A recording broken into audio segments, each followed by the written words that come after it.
السلام علیکم defence lovers friends, اسرائیلی مظالم کے جواب میں حماس کی مزاحمت جاری ہے۔ اس جہریت اور ظلم کا جواب حماس عام طور پر اپنے دیسی ساختہ ان گائیڈڈ راکٹس اسرائیلی حدود میں فائر کر کے دیتی ہے۔ اسرائیل نے امریکی مدد اور $400 ملین سے زائد خرچ کر کے ان راکٹ سے بچاؤ کا نظام تشکیل دے رکھا ہے، جس کو آئرن ڈوم کہا جاتا ہے۔ اس ویڈیو میں ہم حماس کے راکٹس اور اسرائیل کے آئرن ڈوم سسٹم پر تفصیلاً بات کریں گے۔ So let's start.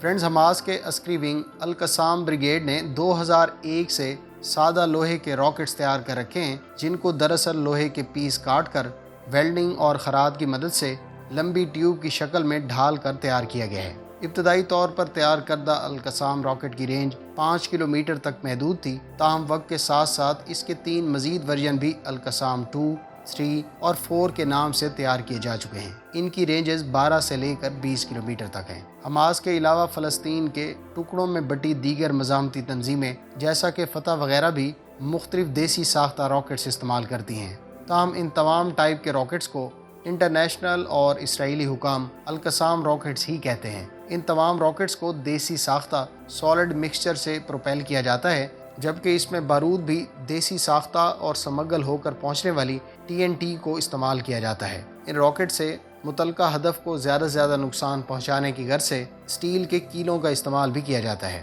مختلف اعداد و شمار کے مطابق اس راکٹ کی تیاری پر $200 سے لے کر $500 تک خرچ آتا ہے، تاہم ان گائیڈڈ ہونے کی وجہ سے نہ تو ان کو ایکوریٹلی کسی خاص ہدف پر داغا جا سکتا ہے اور نہ ہی ان کا پروپلشن اتنا پاورفل ہے جو اس کو تیز رفتار بنا سکے۔ یہی وجہ ہے کہ اس کو انٹرسیپٹ کرنا بھی نسبتاً آسان ہے۔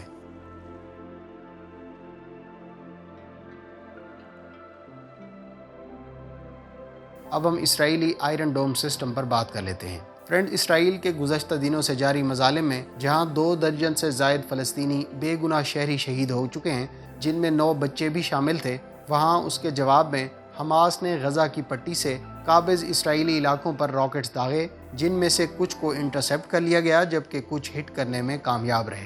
جہاں تک اسرائیل کے آئرن ڈوم سسٹم کا تعلق ہے تو یہ اسرائیلی کمپنی رافائل ایڈوانس ڈیفنس نے امریکی مدد سے تیار کیا۔ اس سسٹم کو سب سے پہلے مارچ 2011 میں استعمال کیا گیا۔ اس سسٹم کا ریڈار 70 کلومیٹر دوری سے فائر ہونے والے راکٹس، مارٹر یا آرٹلری شیلز کو شناخت کر کے اس تھریٹ کے بارے میں کمانڈ پوسٹ کو آگاہ کرتا ہے، جبکہ اس کے ایک فائر یونٹ پر 20 میزائل ریڈی ٹو لانچ موجود ہوتے ہیں۔ یہ میزائل متعلقہ راکٹ، آرٹلری شیل یا پھر مارٹر کو دوران پرواز انٹرسیپٹ کرتے ہیں۔ آئرن ڈوم کا ایک مکمل یونٹ موبائل ہونے کی وجہ سے اس کو قابض اسرائیلی علاقوں میں مختلف جگہوں پر موو کیا جاتا رہتا ہے۔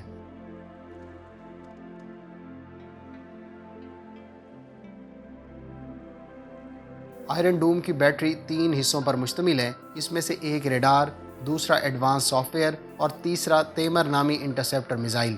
ریڈار بنیادی طور پر اس طرف فائر ہونے والے راکٹ کو ٹریک کرتا ہے، پھر ایڈوانس سافٹ ویئر اس راکٹ کی ٹریجیکٹری کو پریڈکٹ کرتے ہوئے یہ انفارمیشن کمانڈ سینٹر کو دیتا ہے، جس کے بعد تیمر انٹرسیپٹر میزائل کو لانچ کیا جاتا ہے۔ یہ میزائل گراؤنڈ لانچر سے لانچ ہونے کے بعد راکٹ کو فضا میں انٹرسیپٹ کر کے اس کے ٹکڑے ٹکڑے کر دیتا ہے۔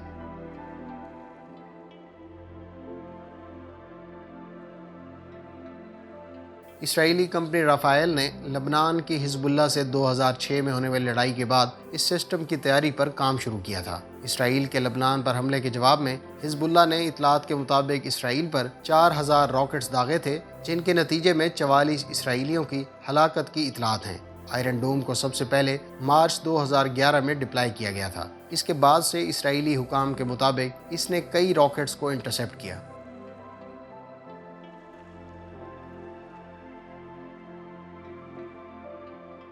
جہاں تک اس سسٹم کی ایفیکٹونیس کی بات ہے تو اسرائیلی حکام اس سسٹم کی انٹرسیپشن پرسنٹیج 85 سے 90% بتاتے ہیں۔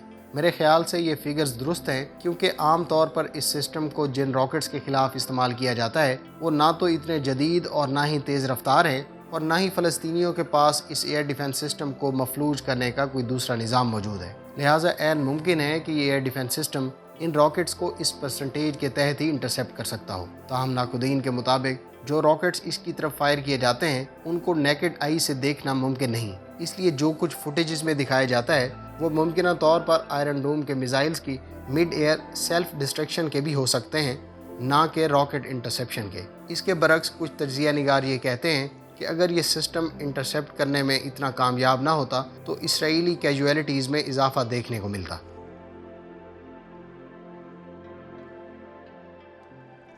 فرینڈ، مختلف انٹرنیشنل سورسز کے مطابق آئرن ڈوم کے ایک میزائل انٹرسیپشن پر 80,000 سے لے کر $95,000 خرچ آتا ہے، یعنی اسرائیل کو ایک راکٹ کو انٹرسیپٹ کرنے پر 80,000 سے لے کر $95,000 خرچ کرنے پڑتے ہیں۔ مزید برآں اس سسٹم سے صرف ان راکٹس کو ہی انٹرسیپٹ کیا جاتا ہے جو پاپولیٹڈ ایریا کی طرف آ رہے ہوں، ان راکٹس کو انٹرسیپٹ نہیں کیا جاتا جو کھلی جگہوں کی طرف جا گرے۔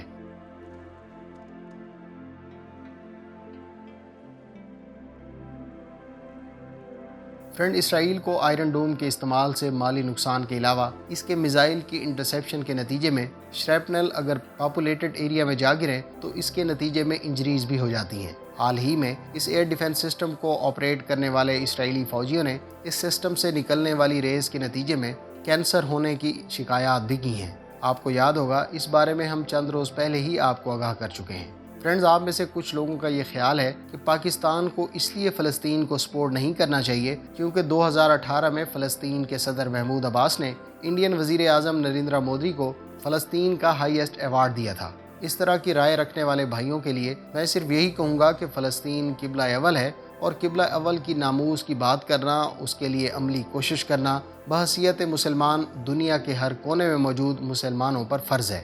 یہ نہ تو کسی سیاسی جماعت کی وجہ سے ہے اور نہ ہی کسی حکمران کی وجہ سے۔ ایسی بات کرنے والے سے میں پوچھتا ہوں کہ کل کو اگر مکہ اور مدینہ پر چڑھائی کی کوئی ملک بات کرے تو کیا ہم اس لیے اس پر چپ رہیں گے کہ سعودی حکمرانوں نے اسرائیلی مظالم پر چپ سادھ رکھی ہے اور اس کے بادشاہوں نے نہ صرف مودی بلکہ اوباما اور ٹرمپ صاحب کو بھی اپنے ہائیسٹ ایوارڈوں سے نوازا ہے؟ آپ اس بارے میں کیا رائے رکھتے ہیں؟ کمنٹ باکس میں اس کا اظہار ضرور کریں۔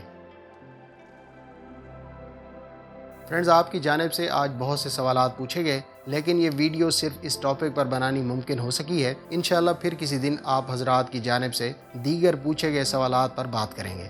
امید ہے اس ویڈیو سے آپ کی معلومات میں اضافہ ہوگا۔ ملتے ہیں نیکسٹ ویڈیو کے ساتھ، اپنی دعاؤں میں یاد رکھیے گا۔ اللہ حافظ۔ پاکستان زندہ باد۔